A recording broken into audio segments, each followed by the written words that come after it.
اللهم صل على محمد وعلى آل محمد كما صليت على إبراهيم وعلى آل إبراهيم إنك حميد مجيد اللهم بارك على محمد وعلى آل محمد كما باركت على إبراهيم وعلى آل إبراهيم إنك حميد مجيد أما بعد فأعوذ بالله السميع العليم من الشيطان الرجيم واتل عليهم نبأ ابني آدم بالحق إذ قربا قربانا فتقبل من أحدهما ولم يتقبل من الآخر قال لأقتلنك۔ قربانی کے کچھ احکام و مسائل گزشتہ خطبات جمعہ میں بیان ہوئے ہیں، کچھ انشاءاللہ کتاب و سنت کی روشنی میں آج بیان کروں گا۔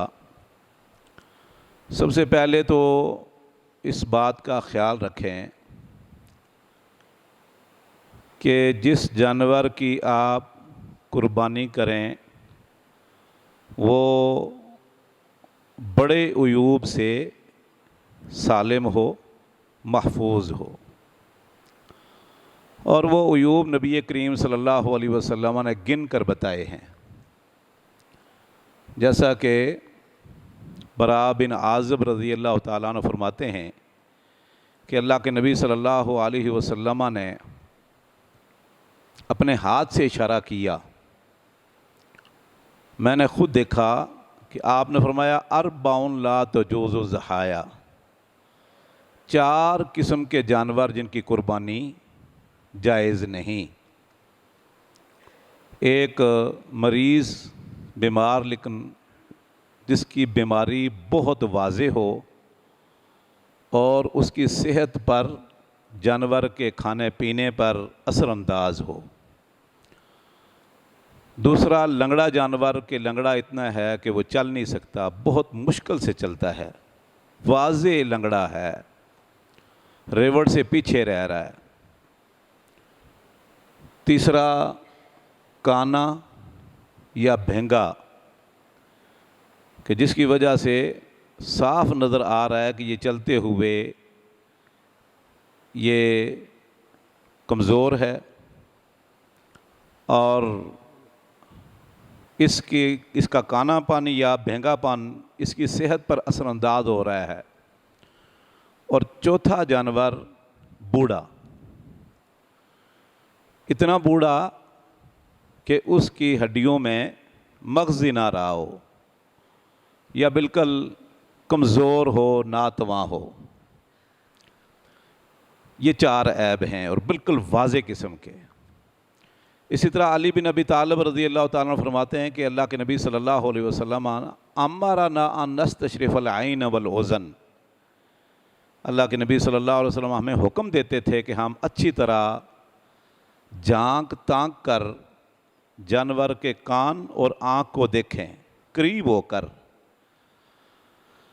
تو کان بھی بہت زیادہ کٹا نہیں ہونا چاہیے اور پھٹا ہوا نہیں ہونا چاہیے بہت زیادہ، معمولی سا ہے اگر کٹا ہوا ہے، جس طرح کہ یہ گلے والے پیڑیوں والے جانور کا کان کاٹ کر نشانی رکھ لیتے ہیں تو یہ جائز ہے۔ بہت زیادہ کٹا ہوا ہے، پھٹا ہوا ہے، لٹک رہا ہے تو بہرحال اس کی قربانی جائز نہیں۔ اس کے علاوہ باقی بہت سارے عیوب لوگ بیان کرتے ہیں، سینگ کے حوالے سے، دم کے حوالے سے، فلاں فلاں فلاں، تو وہ عیب نہیں ہیں، مزید آپ اس کی تحقیق کر سکتے ہو۔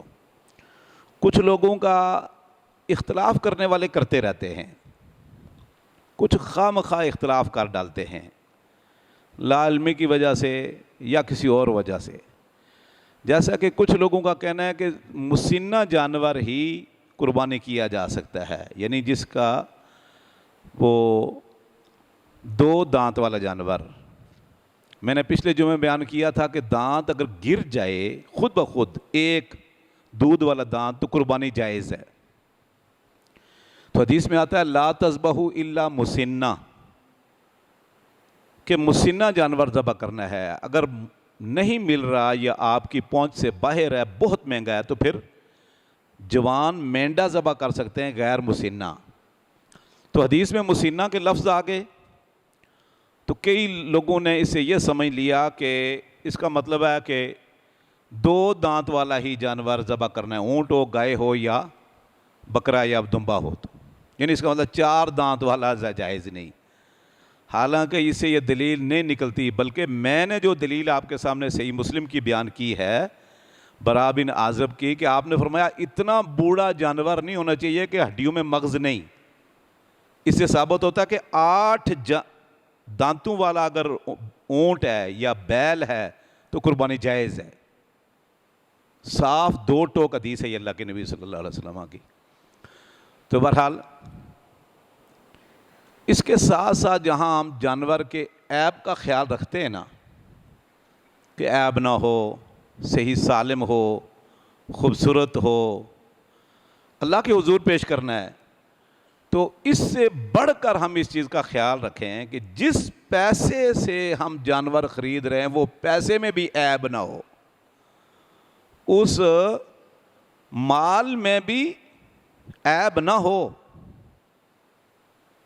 وہ بھی عیب سے پاک ہو، اس میں حرام، نجس، گندا مال نہیں ہونا چاہیے، رشوت خوری کا اور حرام کا مال، جوئے کا، سود کا، گناہ کا مال نہیں ہونا چاہیے. ظلم زیادتی کے ذریعے سے، چھینا جپٹی کے ذریعے سے لیا ہوا مال، وہ اس سے اللہ کے راستے میں جانور خرید کر قربان کرنے سے وہ قبول نہیں ہوتا. تو سب سے پہلے تو ہمیں مال کے حوالے سے احتیاط کرنی چاہیے. قرآن کریم میں اللہ فرماتے ہیں وَلَا تَيَمَّمُوا الْخَبِيثَ مِنْهُ تُنْفِقُونَ، گندا، نجس، خبیث مال کا ارادہ ہی نہ کرو، اس کے قریب بھی نہ جاؤ، کیونکہ مِنْهُ تُنْفِقُونَ، اسی سے تو پھر اللہ کو راضی کرنے کے لیے تم نے خرچ کرنا ہے. وَلَسْتُمْ بِآخِذِيهِ إِلَّا أَن تُغْمِضُوا فِيهِ، اللہ فرماتے ہیں اگر اتنا گندا، حرام، نجس، ناپاک، عیب دار مال، پیسہ کوئی آپ کو دے دے، لستم بآخذی، تم تو کبھی بھی قبول نہیں کرو گے، لیکن اللہ کو تم دے دیتے ہو، اللہ کو دے دیتے ہو گندا مال، حرام مال، کرپشن کے ذریعے، ظلم زیادتی کے ذریعے کمایا ہوا مال. اب دیکھیں منڈی کے اندر نا، اللہ معاف فرمائے، یہ کئی اس طرح کے لوگ آتے ہیں، چلو بھائی یہ فلاں صاحب کے لیے بکرا گاڑی میں رکھو، اور گاڑی میں بکرا رکھا اور وہ گئے، پیسے کوئی نہیں، اس کی یہ قربانی کریں گے. ظلم کی بھی کوئی حد ہوتی ہے، کوئی اس کو بھی کراس کر جاتے ہیں. اللہ اکبر. پھر اس کے ساتھ ساتھ کچھ چیزیں انشاءاللہ آج انتہائی اہم میں بیان کرنا چاہتا ہوں. بہت سارے لوگوں نے سوال بھی کیا ہے. تو قربانی بندے کو خود کرنی چاہیے، دوسرا بھی کر سکتا ہے. اللہ کے نبی صلی اللہ علیہ وسلم اپنے جانور کو خود ذبح کرتے تھے. قربانی کو جانور 2 مینڈے آپ ذبح کرتے تھے عید گاہ میں، عید کی نماز پڑھانے کے بعد خود ہی ذبح کرتے تھے. البتہ دوسرا آدمی بھی نیابت میں اس آدمی کی طرف سے ذبح کر سکتا ہے، جیسا کہ اللہ کے نبی صلی اللہ علیہ وسلم نے 100 اونٹ نہر کیے ہیں اپنی طرف سے، صرف اکیلے اپنی طرف سے اللہ کے نبی صلی اللہ علیہ وسلم نے حج کے موقع پر 100 اونٹ نہر کیے، قربانی کیے. 63 آپ نے خود کیے، باقی 37 کے متعلق علی بن ابی طالب کو فرمایا آپ کر دو میری طرف سے. تو یہ دونوں کام ہو گئے، خود بھی کیے اور باقی علی بن ابی طالب نے اللہ کے نبی صلی اللہ علیہ وسلم کی طرف سے بھی کیے، نیابت ہو گئی. صحیح بخاری کے اندر، ابو داؤد کے اندر حدیث ہے، عائشہ رضی اللہ عنہ فرماتی ہیں کہ اللہ کے نبی صلی اللہ علیہ وسلم نے اپنی بیویوں کی طرف سے گائے ذبح کی. کہتی ہیں کہ خیمہ لگا ہوا تھا، وہ خیمے میں گوشت آ گیا کٹے میں، کسی نے آ کر خیمے میں چھوڑا. تو میں نے پوچھا یہ کیا ہے؟ فرمایا اللہ کے نبی صلی اللہ علیہ وسلم نے اپنی بیویوں کی طرف سے گائے ذبح کی ہے، تو یہ اس کا گوشت ہے آپ کے حصے کا، تو نیابت ہو گئی. البتہ اپنے ہاتھ سے ذبح کرنا یہ زیادہ بہتر ہے. اسی طرح خاتون بھی ذبح کر سکتی ہے. میں بالکل مختصر بیان کروں گا. سیدنا ابو موسیٰ اشعری رضی اللہ تعالیٰ عنہ اپنی بیٹیوں کو حکم دیتے تھے ہمیشہ کہ آپ اپنی قربانی کا جانور خود ذبح کرو، اور ابو موسیٰ اشعری رضی اللہ عنہ کی بیٹیاں خود ذبح کرتی تھیں. صحیح بخاری کے اندر ہے کعب رضی اللہ تعالیٰ عنہ کی ایک نوکرانی، جس کو باندی ہم کہتے ہیں یا ماسی، بکریاں چرا رہی تھی ان کی. ایک بکری پہاڑی سے گری، شدید زخمی ہو گئی. سوچا کہ یہ مر جائے گی، تو انہوں نے نا، اب چھری تو تھی نہیں، یہ بکریاں چرانے والی تھی، تو ایک پتھر، ٹھوس پتھر لیا، زمین پر دوسرے پتھر پر مارا تو وہ ٹوٹ کر خنجر نما بن گیا. جیسے آپ نے دیکھا ٹائر ٹوٹ جاتی ہے تو یہ خنجر سے بھی بازو کا تیز ہو جاتی ہے، پاؤں کو لگ جائے کہیں تو کٹ جاتا ہے پاؤں. اس طرح ٹھوس پتھر تیز دھار ہوتے ہیں. اس نے ایک تیز دھار پتھر لیا اور بکری ذبح کر دی. اسی نوکرانی نے، کعب رضی اللہ تعالیٰ کی نوکرانی نے آ کر بہرحال اس نے ان کو بتایا کہ بکری اس طرح ایک مرنے والی تھی، میں نے ذبح کر لی ہے. تو انہوں نے کہا بھئی اللہ کے نبی صلی اللہ علیہ وسلم سے میں پوچھوں گا. واقعہ لمبا ہے، میں مختصر بیان کرتا ہوں. پوچھا کہ اللہ کے رسول، وہ میری اس طرح باندھی تھی، بکری مرنے والی تھی، اس نے ذبح کر لی ہے. پہلی بات تو یہ ہے کہ عورت ہے، اس نے ذبح کی ہے. دوسری کہ چھری سے ذبح نہیں کی، پتھر سے ذبح کی ہے. تو کیا حلال ہے؟ آپ نے فرمایا کھاؤ، بالکل حلال ہے. تو عورت بھی ذبح کر سکتی ہے. اور کئی لوگوں نے شرط لگائی ہے کہ جی ذبح کرتے وقت سر پہ کپڑا ہونا چاہیے اور چھری کے ساتھ لکڑی کا دستہ ضرور ہونا چاہیے. باقاعدہ لکھا ہوا کتابوں کے اندر. یہ خواہ مخواہ کی شرطیں ہیں. اسی طرح حاملہ جانور کی قربانی بھی جائز ہے. ابو سعید خدری رضی اللہ تعالیٰ عنہ نے نبی کریم صلی اللہ علیہ وسلم سے پوچھا کہ اللہ کے رسول، بعض اوقات ہم جانور ذبح کرتے ہیں، گائے، اونٹنی، بھیڑ، بکری، تو اس کے پیٹ سے بچہ نکل آتا ہے، بعض اوقات مر جاتا ہے، بعض اوقات زندہ نکل آتا ہے. تو کیا کریں ہم اس کو؟ آپ نے فرمایا کلوہ ان شئتم فإن زکاتہ زکاتہ امہ. جب آپ نے وہ مادہ جانور ذبح کیا تو اس کے اندر جو اعضاء تھے وہ سارے ذبح ہو گئے، وہ سارے حلال ہو گئے. مثلا تلی جو ہے یہ بالکل الگ ہے، یہ تو صرف چپکی ہی ہوتی ہے، اس کے رگ کے ساتھ بھی کوئی تعلق نہیں ہوتا. گردے ہیں، دل ہے، پھپھڑا ہے، کلیجہ ہے، بے شمار اعضاء ہیں جانور کے. تو اس جانور کے اندر جتنے اعضاء تھے وہ سارے تکبیر پڑھنے سے حلال ہو گئے. تو اس کے اندر اس کا بچہ تھا، وہ بھی حلال ہو گیا. فرمایا زندہ ہے تو رکھ لو، اور اگر مر گیا کلوہ ان شئتم، دل کرتا ہے تو کھا لو، نہیں دل کرتا تو نہ کھاؤ. لیکن اگر ذبح کر کے کھال وال اتارتے ہوئے بچہ مر گیا تو حلال ہے، گوشت حلال ہے، کھا سکتے ہو. اس سے ثابت یہ ہوتا ہے کہ حاملہ جانور کی قربانی بالکل جائز ہے. البتہ اگر حمل بالکل واضح ہو تو آپ تبدیل کر لو کہ چلو یہ رکھ لو یا بیچ دو، اس کی زیادہ قیمت ہوتی ہے. اور اگر نہیں کوئی ہو سکتا تو پھر ٹھیک ہے، حاملہ جانور کی قربانی بھی جائز ہے. قربانی کرتے وقت چھری کو تیز کرنا چاہیے، جیسے کہ اللہ کے نبی صلی اللہ علیہ وسلم نے حکم دیا عائشہ رضی اللہ عنہا کو کہ چھری تیز کرو. آپ صلی اللہ علیہ وسلم نے احسان کا حکم دیا ہے. آپ نے فرمایا ان اللہ کتب الاحسان علی کل شیء، اللہ نے ہر چیز کے ساتھ احسان کرنا فرض کر دیا ہے مسلمانوں پر، انسانوں پر. فَإِذَا قَتَلْتُمْ فَأَحْسِنُوا الْقِتْلَةَ وَإِذَا ذَبَحْتُمْ فَأَحْسِنُوا الذِّبْحَةَ. فرمایا اگر کسی کافر کو میدان جہاد میں قتل کر رہے ہو نا تو اچھے طریقے سے قتل کرنا ہے، تڑپا کے قتل نہیں کرنا، عضو کاٹ کر. یہ مسلمانوں کو حکم دیا میدان جہاد میں بھی. اور فرمایا اگر کسی جانور کو ذبح کر رہے ہو فَأَحْسِنُوا الذِّبْحَةَ، تو اچھے طریقے سے اس کو ذبح کرو. ایک صحابی کو آپ نے دیکھا کند چھری سے بکری کو لٹا کے ذبح کر رہے، وہ بیچاری چیخ رہی ہے اور یہ چھری گمار ہے. تو آپ نے فرمایا حَلَّا حَدَدْتَ شَفْرَتَكَ، اللہ کے بندے تو نے چھری تیز کیوں نہ کر لی پہلے. حَلْ تُمِيتُهَا مَوْتَاتٍ، اس کو تو نے کئی موتیں دینی ہیں. بکری کو؟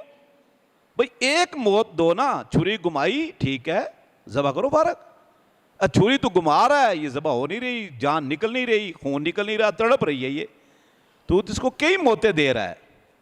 یہ نبی کریم صلی اللہ علیہ وسلم کی شفقت، محبت، رحمت، آپ نے اپنی امت کو بھی یہی حکم دیا کہ یہی کام منتقل کرو۔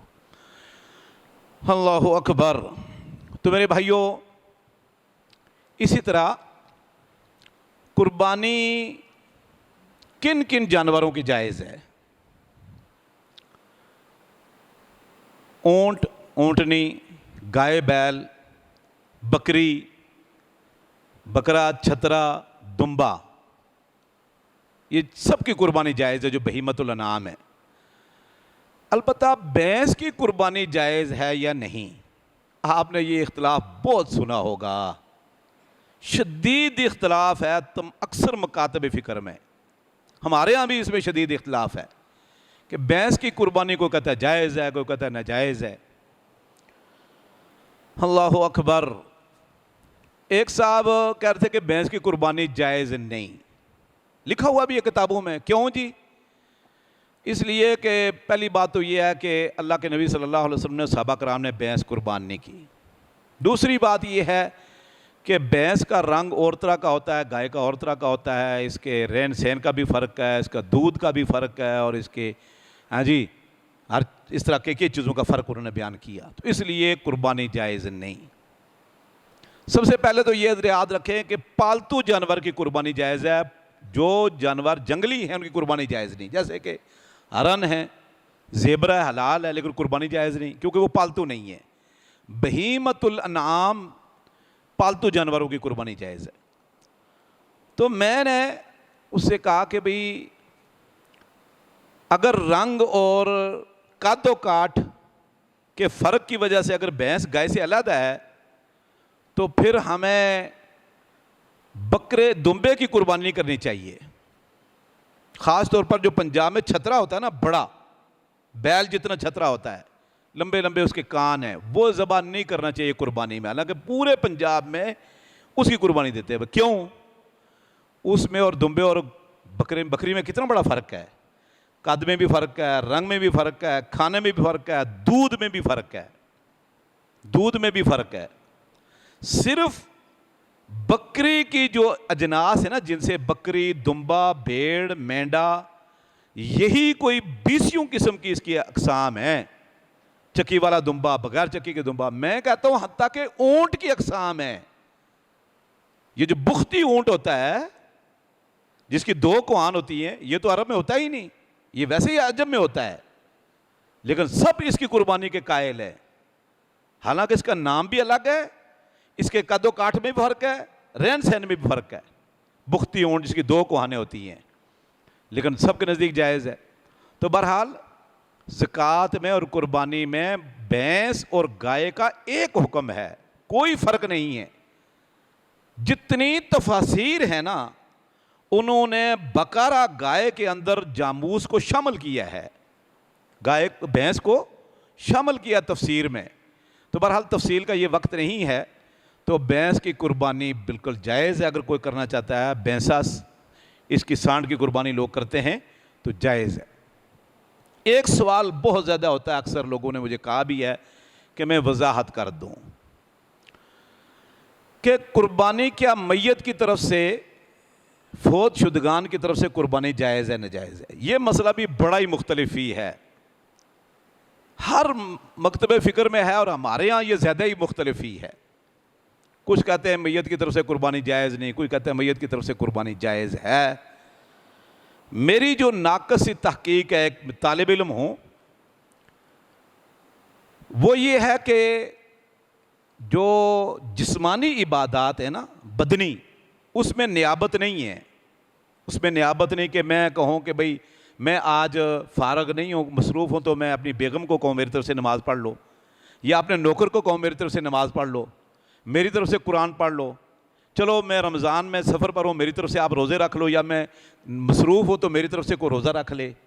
جتنی جسمانی عبادات بدنی ہیں اس میں کسی کو نائب نہیں بنایا جا سکتا، کسی کی طرف سے نہیں کی جا سکتی، لیکن جو مالی عبادات ہیں اس میں نیابت جائز ہے، جیسا کہ کسی کی طرف سے آپ صدقہ خیرات کریں کوئی اختلاف نہیں۔ سعد رضی اللہ تعالیٰ عنہ کی والدہ فوت ہو گئی، اللہ کے نبی صلی اللہ علیہ وسلم کے پاس ہے کہ اللہ کے رسول میری والدہ فوت ہوگی تو میں اس کی طرف سے کیا نیکی کروں؟ تو انہوں نے ایک تو مخراف باغ جو تھا وہ والدہ کی طرف سے صدقہ کر دیا، والدہ فوت ہو گئی تھی۔ دوسرا انہوں نے والدہ کی طرف سے کنواں کھدوا دیا جس کا نام تھا بئر ام سعد۔ پہلی کا واقعہ ابو داؤد میں، دوسرے کا واقعہ سنن ابی داؤد، پہلی کا بخاری میں ہے اور دوسرے کا واقعہ ابو داؤد میں صحیح سند کے ساتھ موجود ہے۔ تو بے شمار دلیلیں ہیں میت کی طرف سے صدقہ خیرات کرنے کی، ٹھیک ہے جی۔ اسی طرح میت کی طرف سے حج عمرہ بھی جائز ہے۔ یہ حج عمرہ بدنی عبادت بھی ہے، مالی زیادہ ہے، اس میں مال غالب ہے۔ تو حج اور عمرہ بالاتفاق میت کی طرف سے فوت شدگان کی طرف سے جائز ہے۔ اسی طرح زندہ کی طرف سے بھی حج عمرہ جائز ہے، لیکن زندہ معذور ہو، جیسے کہ صحیح بخاری کے اندر حدیث ہے، خسمیہ قبیلے کی ایک عورت آئی حجۃ الوداع کے موقع پر نبی کریم صلی اللہ علیہ وسلم کے پاس، کہنے لگی اللہ کے رسول میرا ابا زندہ ہے لیکن بوڑھا ہے، لا یستطیع الراحلہ، سواری پر نہیں بیٹھ سکتا، معذور ہے، لیکن حج اس پر فرض ہے، مال والا ہے، کیا میں اس کی طرف سے حج کروں؟ فرمایا ہاں بالکل اس کی طرف سے آپ حج کرو۔ ایک آدمی نے پوچھا میرا ابا فوت ہو گیا ہے، کیا میں اس کی طرف سے حج کروں؟ آپ نے فرمایا حج عن ابیک واعتمر، اپنے باپ کی طرف سے حج بھی کرو عمرہ بھی کرو، فوت ہو چکا تھا۔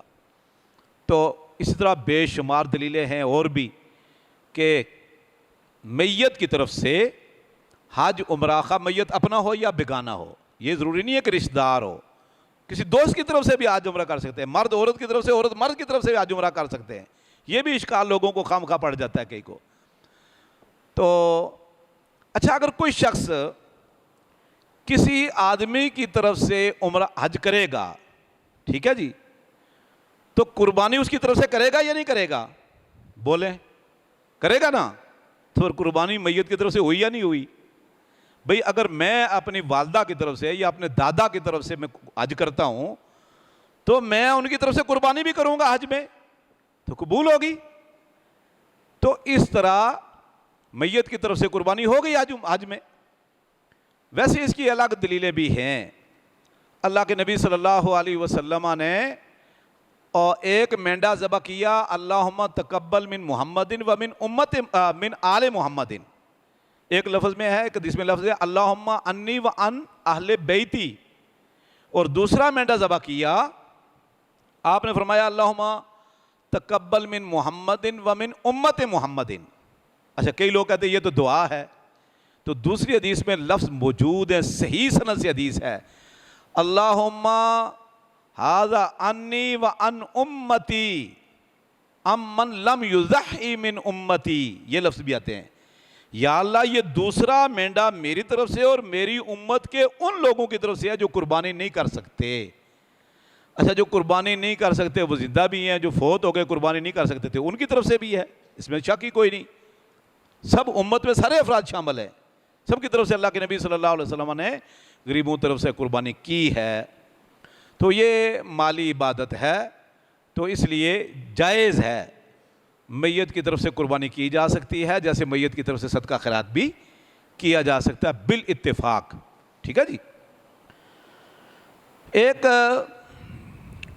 مسئلہ اور بڑا مختلف ہی ہے کہ قربانی کے دن کتنے ہیں، قربانی کے دن کتنے ہیں؟ کچھ لوگ کہتے ہیں 3 دن ہیں، کچھ کہتے ہیں 4 دن ہیں۔ اس وقت موجود ہے دنیا کے اندر لوگ جن کے نزدیک قربانی ذی الحجہ کے آخر تک موجود ہے، لیکن بہرحال اس کی کوئی دلیل تو نہیں ہے، لیکن قربانی کے دن 4 ہیں۔ دلیل کیا ہے؟ قرآن کریم میں اللہ رب العزت نے فرمایا اللہ کا اذکر اللہ کا ذکر کرو ایام معلومات میں، ٹھیک ہے جی، اور ایک مقام پر ہے اللہ کا ذکر کرو ایام معدودات میں۔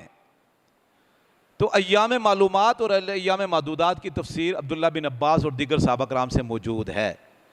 سورہ حج میں اللہ رب العزت نے جو ایام معلومات کا تذکرہ کیا ہے، سیدنا عبداللہ بن عباس رضی اللہ تعالیٰ عنہ فرماتے ہیں اس سے مراد ایام تشریق ہے، اور ایام تشریق بالاتفاق پوری امت مسلمہ کے ہاں 3 ہیں، کوئی اختلاف نہیں امت مسلمہ میں، حنفی، مالکی، شافعی، حنبلی اور اسی طرح سلفی، جتنے بھی مکاتب فکر کے اہل سنہ والجماعت کے، سب کے نزدیک ایام تشریق 3 دن ہیں۔ فقہ کی کتابیں بری پڑی ہیں، 11، 12، 13۔ دلیل کیا ہے؟ اللہ فرماتے ہیں ان میں اللہ کا ذکر کرو، اور قرآن کریم میں سورہ بقرہ اللہ فرماتے ہیں فَمَن تَعَجَّلَ فِي يَوْمَيْنِ فَلَا إِثْمَ عَلَيْهِ وَمَن تَأَخَّرَ فَلَا إِثْمَ عَلَيْهِ، یہ سورہ بقرہ ہے۔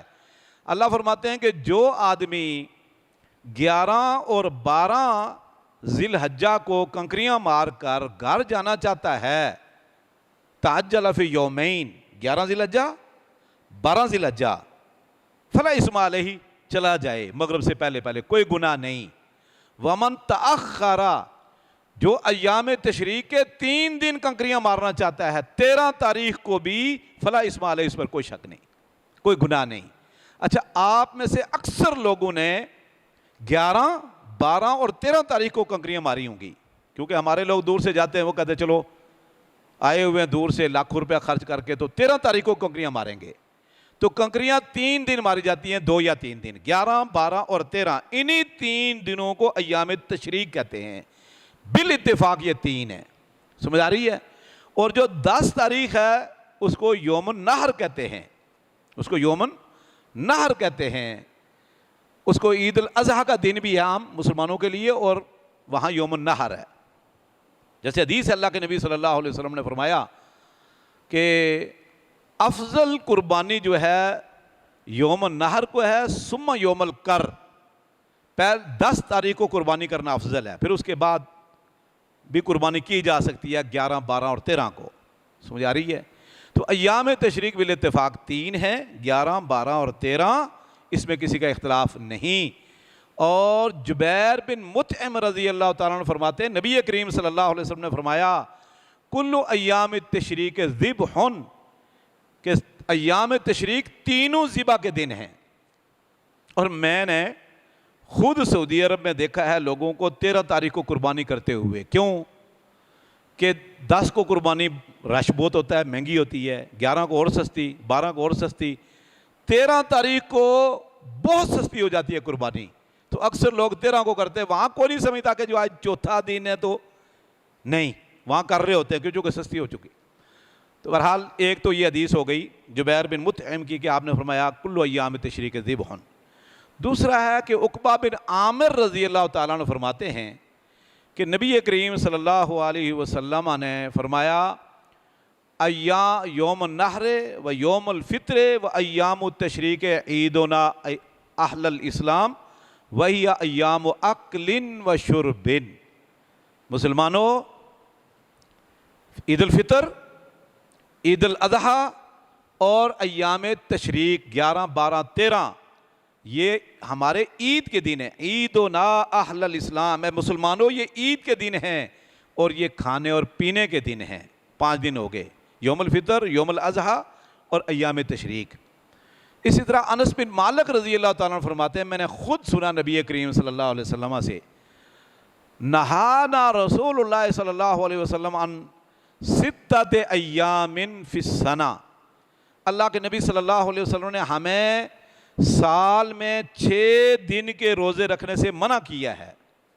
آپ منع کرتے تھے کہ ایک سال میں یہ 6 دن ایسے ہیں آپ نے روزہ نہیں رکھنا، ان میں سے ایک یوم الفطر ہے، اور ایک ہے جس کو عید الفطر آپ کہتے ہیں، اور ایک ہے عید الاضحیٰ، اور 3 ایام تشریق، یہ 5 ہو گئے۔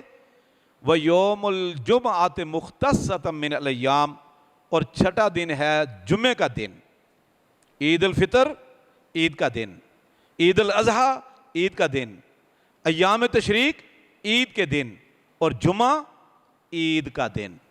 صحیح بخاری کی حدیث ہے کہ اللہ کے نبی صلی اللہ علیہ وسلم نے فرمایا یوم الجمعۃ عیدنا وہی اعظم من یوم الفطر والاضحیٰ، جمعے کا دن عید کا دن ہے ہمارا، اور یہ عید الفطر اور عید الاضحیٰ سے عظیم دن ہے، زیادہ فضیلت والا ہے جمعے کا دن۔ اور اسی طرح ایک یہودی نے عمر بن خطاب رضی اللہ تعالیٰ عنہ سے کہا کہ آپ مسلمانوں، آپ پر ایک ایسی آیت اتری ہے کہ اگر یہ آیت ہمارے نبی پر اترتی اور ہمارے لیے آتی تو ہم اس دن کو عید بناتے۔ عمر بن خطاب نے فرمایا عدو اللہ، اللہ کے دشمن، مجھے پتہ ہے تو جس آیت کی طرف اشارہ کر رہا ہے، الیوم اکملت لکم دینکم واتممت علیکم نعمتی ورضیت لکم الاسلام دینا، اس آیت میں 3 چیزوں کا اللہ رب العزت نے اعلان کر دیا قیامت تک کے لیے کہ آج دن میں نے دین مکمل کر لیا، واتممت علیکم نعمتی، اور میں نے اپنی نعمتیں بھی مکمل کر دی۔ قرآن و حدیث بہت بڑی نعمت ہے۔ وَرَضِيتُ لَكُمُ الْإِسْلَامَ دِينًا، تیسرا اعلان یہ ہے کہ اس اسلام کو بحیثیت قانون کے، بحیثیت دستور اور منشور اور منہج کے رضیت لکم، میں نے آپ کے لیے پسند کر لیا ہے۔ یہ مکمل ہونے کی گارنٹی اللہ نے پہلے دی، اور دوسرا ہے کہ میں نے نعمت مکمل کر دی، اس کو نعمت قرار دیا۔ تیسرا ہے کہ اللہ نے یہ ضمانت دے دی کہ میں اس کے ساتھ راضی ہو گیا ہوں، میں خوش ہو گیا ہوں، یہ میرا پسندیدہ دین ہے، دین اسلام۔ فرمایا اللہ کے دشمن، اس دن ہماری ایک نہیں 2 عیدیں تھی، ایک تو یوم عرفہ تھا اور قدرتی اس دن جمعہ تھا، 2 عیدیں ہماری اکٹھی ہو گئی۔ تو بہرحال جمعے کو، خاص طور پر جمعے کو اکیلا روزہ رکھنا منع ہے۔ ہاں اگر ترتیب میں آ جائے، جیسے رمضان میں جمعہ روزہ رکھتے ہیں، ایام بیز میں جو چاند کی 13، 14، 15 تاریخ کو لوگ روزہ رکھتے ہیں، اگر اس میں بیچ میں جمعہ آ گیا تو جائز ہے ترتیب کے اندر۔ اسی طرح کوئی بندہ ایک دن رکھتا ہے، ایک دن چھوڑتا ہے، اگر ترتیب میں جمعہ آ گیا تو درست ہے۔ یوم عاشوراء کو، یوم عرفہ کو اگر آ گیا جمعہ تو درست ہے، لیکن اکیلا جمعے کا روزہ رکھنا یہ منع ہے، ٹھیک ہے، نیت کر کے زیادہ ثواب کی خاطر۔ تو ان بے شمار اور بھی دلیلیں ہیں کہ قربانی 4 دن ہے، کی جا سکتی ہے۔ اب اس میں ایک دن ہمارے یہاں آ رہا ہے یوم عرفہ، بڑی اس کی فضیلت ہے۔ نبی کریم صلی اللہ علیہ وسلم نے فرمایا اللہ تعالیٰ یوم عرفہ کو آسمان دنیا پر آتا ہے اور بے شمار لوگوں کی بخشش ہوتی ہے، رحمت والا، برکتوں والا دن ہے۔ اور اللہ کے نبی صلی اللہ علیہ وسلم فرمایا احتسب علی اللہ یکفر بہ سنتین، مجھے اللہ سے امید ہے کہ اللہ تعالیٰ عرفہ کے روزے کی وجہ سے 2 سال کے گناہوں کو بخش دے گا، ٹھیک ہے جی۔ سئل رسول اللہ صلی اللہ علیہ وسلم عن یوم العرفہ، اللہ کے نبی صلی اللہ علیہ وسلم سے باقاعدہ سوال کیا گیا عرفہ کے روزے کے متعلق، تو آپ نے فرمایا اسے 2 سال کے گناہ بخش دیے جاتے ہیں، 2 سال کے گناہوں کی معافی ہو جاتی ہے ماشاءاللہ۔ اب یہ ہے کہ ہمارے ہاں پھر اختلاف یہاں آ گیا۔ اختلاف کون سا وہ مسئلہ ہے جس میں نہیں، صرف میں سمجھتا ہوں کہ ایک موت ہے جس میں اختلاف نہیں، باقی وضو، نماز، روزہ، زکوٰۃ، کون سا مسئلہ ہے جس میں آج امت میں اختلاف نہیں ہے۔ بہرحال اب کچھ لوگوں کا کہنا ہے کہ یوم عرفہ کا روزہ ہم کب رکھیں، تو آپ کو اس بارے میں میرا جو موقف ہے تو اس کا تو علم ہے، میں کئی مرتبہ وضاحت کر چکا ہوں۔ جتنے بھی روزے ہیں نا وہ چاند کے حساب سے ہیں، جیسے رمضان مہینے کا نام ہے چاند کا، ایام بیز چاند کی 13، 14، 15، عاشوراء 10 محرم کا چاند کا روزہ، ٹھیک ہے جی۔ اسی طرح دیگر روزے چاند کے ساتھ ہیں۔ ایک روزہ ہے جس کا تعلق عرفہ جگہ سے ہے، اور وہ جگہ پاکستان میں نہیں ہے، نہ امریکہ نہ افریقہ میں ہے، وہ جگہ ہے جس دن حاجی عرفات میں ہوں گے اس کو یوم عرفہ کہتے ہیں۔ جس دن حاجی عرفات میں ہوں گے بالاتفاق یقینی اس دن یوم عرفہ ہے۔ اللہ تعالیٰ آسمان دنیا پر آتا ہے، بخشش ہوتی ہے، عرفہ کے میدان میں جو حاجی موجود ہیں وہ روزہ نہیں رکھتے، باقی مسلمان اس دن روزہ رکھنے کا اللہ کے نبی صلی اللہ علیہ وسلم نے فضیلت بتائی ہے۔ البتہ اگلے دن حاجی جس دن ہمارے ہاں 9 ذی الحجہ ہوگی، اس دن حاجی میدان منی میں ہوں گے یا طواف زیارہ کر رہے ہوں گے، عرفہ نہیں ہوگا۔ جس دن حاجی عرفات میں ہوں گے اس دن یوم عرفہ بھی ہے اور 9 ذی الحجہ بھی ہوگی، لیکن جس دن ہمارے ہاں 2 ذی الحجہ ہوگی، 9 ذی الحجہ تو ہوگی لیکن عرفہ نہیں ہے۔ تو اس لیے دیکھ لیں، زیادہ بہتر میں کہتا ہوں اختلاف سے بچنے کا ایک ہی طریقہ ہے کہ آپ یوم عرفہ کا روزہ بھی رکھ لو اور جس دن پاکستان میں 9 ذی الحجہ ہوگی اس دن بھی روزہ رکھ لو۔ ویسے بھی اللہ کے نبی صلی اللہ علیہ وسلم نے یہ ذی الحجہ کے پہلے 9 دن کے روزے رکھے ہیں، ابو داؤد کی صحیح حدیث ہے۔ تو جتنی بھی حدیث میں نے بیان کی ہیں آج قربانی کے احکام مسائل کے حوالے سے، ایک بھی حدیث ضعیف بیان نہیں کی انشاءاللہ۔ کئی کے حوالے میں نے دیے، کئی کے نہیں دے سکے، جیسے کہ یہ 4 دن کی قربانی کے حوالے سے یہ حدیثیں تقریباً صحیح الجامع صغیر میں سلسلہ حدیث صحیحہ میں موجود ہیں، صحیح سند کے ساتھ۔ بے شمار مسائل قربانی کے اور رہ گئے ہیں۔ اگر کسی بھائی کے ذہن میں کوئی سوال ہو تو وہ جمعے کے بعد سوال کر سکتا ہے، فون پر واٹس ایپ کی سہولت آج کل موجود ہے، آپ پوچھ سکتے ہیں۔ اللہ تعالیٰ دین کو سمجھنے، اس پر عمل کرنے کی توفیق عطا فرمائے۔ جزاکم اللہ۔